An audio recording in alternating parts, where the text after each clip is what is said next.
Gràcies, senyora presidenta. Bon dia per la vesprada, senyories. Des de Compromís presentem esta esmena a la moció presentada per la marca blanca del PP.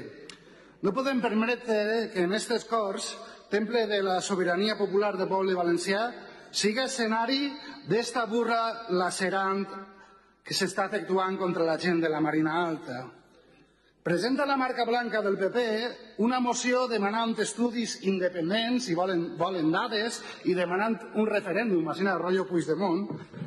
Nosaltres estem a favor de tots els estudis independents, de que n'hi hagi dades, i estem a favor també dels referèndums. Però de lo que no estem a favor és que es burlen de la gent.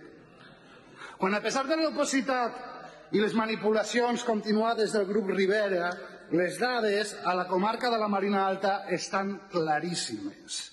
I la població de la Marina Alta ha demostrat repetidament la voluntat política de revertir a mans públiques la sanitat de la comarca. Ho ha manifestat a través dels plenaris de tots els pobles, de tots els municipis de la comarca de la Marina Alta.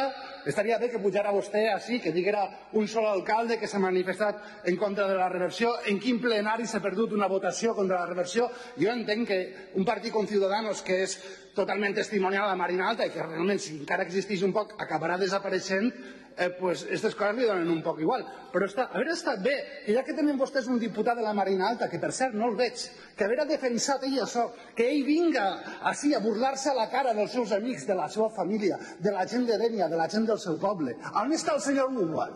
On està? Per què puja vostè així a burlar-se a la cara de la gent de la meva comarca? M'agradaria que m'ho explicaren.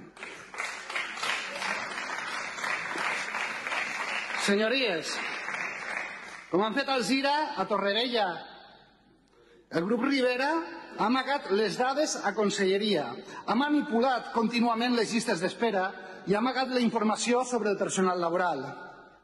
Saben vostès com es fan les llistes d'espera a la Marina Alta? Doncs jo sí que ho sé, perquè li he passat a la meva família. Ells el donen, per anar a l'especialista, el donen hora o dia per a decir 10 mesos. Quan han passat 9 mesos i mig, el toquen per telèfon i el diuen: perdona, és que hi ha hagut un problema, has de vindre de 6 mesos. I què apareixes? No apareixes a la llista d'espera com que fa 16 mesos que estàs esperant, no. Apareix com que fa 6 mesos que estàs esperant. Aquesta és la manipulació primera del grup buitre Rivera. No obstant, i totes aquestes manipulacions, les Corts Valencianes, aquestes mateixes Corts, van ordenar una auditoria que després de 14 mesos de faena va donar uns resultats bastant clars sobre la situació de la sanitat a la Marina Alta. Entre altres coses, es deia que el ple de condicions va ser un tratge a mesura del PP a Marina Salut. De fet, van tindre la cara dura de quan passava el temps, encara es canviaven les condicions per a que no tingueren que rascar-se una butxaca i tingueren que pagar-ho tots nosaltres, els contribuents. I a pesar de tot això, van passar coses encara molt més greus, i és que amb el pas del temps la Marina Alta està a la cua de personal per càpita. La Marina Alta està a la cua de llits per càpita, quan no sé si ho saben vostès, però la càpita que dona la Conselleria és la mateixa per a totes les concessions i és la mateixa per a tots els territoris. Tots, quina diferència en els diners? Qui s'ho ha d'embutxacar a la saca, senyories? Per desgràcia, aquestes dades que van eixir de l'informe de 2019 han anat empitjorant i encara que s'oculten les dades, les podem saber a través de molts factors. Per exemple, Rivera, sabem que el més greu, i per això els treballadors s'han posat en vaga, no respecta els drets laborals ni reposa les braces. Rivera no respecta els salaris, no respecta les hores de treball, no respecta les vacances, ni els permisos, ni les promocions, ni la càrrega de treball, ni les promocions, ni té en compte l'estrès laboral. Senyories, saben què passa? Que al final la Marina Alta s'ha convertit per a la sanitat en un lloc de passo, on la gent va a treballar a l'hospital o a la sanitat o als pobles i se'n van, només poden, peguen a fugir a la Marina Baixa o peguen a fugir a la Safor. Senyor Llopis, li agradaria que algun familiar seu anara on estan els pitjors metges perquè els metges no ho aguanten. Però això és el que ens està passant a les 170.000 persones que vivim a la Marina Alta. Saben vostès? Per això li dic que és una vergonya el que vostè està dient. Però a pesar d'això, a pesar de tota aquesta situació, Volem des d'ací, des de les Corts Valencianes, solidaritzar-nos amb el comitè d'empresa i amb tots els treballadors i treballadores de la sanitat de la Marina Alta, perquè la seva actitud ha estat exemplar, defensant els seus drets, però sobretot defensant el dret general i el dret de tots els 170.000 ciutadans de la Marina Alta a una sanitat pública com cal.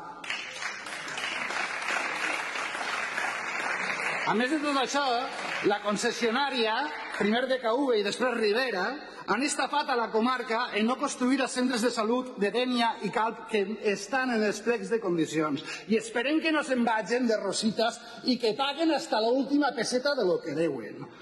A més de tot això, tenim externalitzacions de serveis com laboratoris, tenim una vergonyes com per exemple que n'hi ha 2 psiquiatres en tota la comarca per 170.000 persones, tenim el que està passant en urgències de la Marina i més ara quan venen vacances.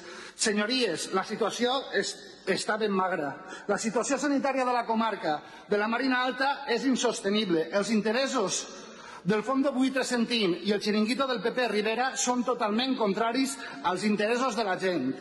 Guanyen diners amb les plusvàlues que trauen del dolor dels nostres amics i familiars. Però ja hem dit prou. Les aus de carronya del capital van fixar la vista a la nostra terra, amb el model Alzira, però estan perdent. Els hem tombat Alzira, els hem tombat Torrevella i els tombarem la Marina Alta i els tombarem tots els centres privatitzats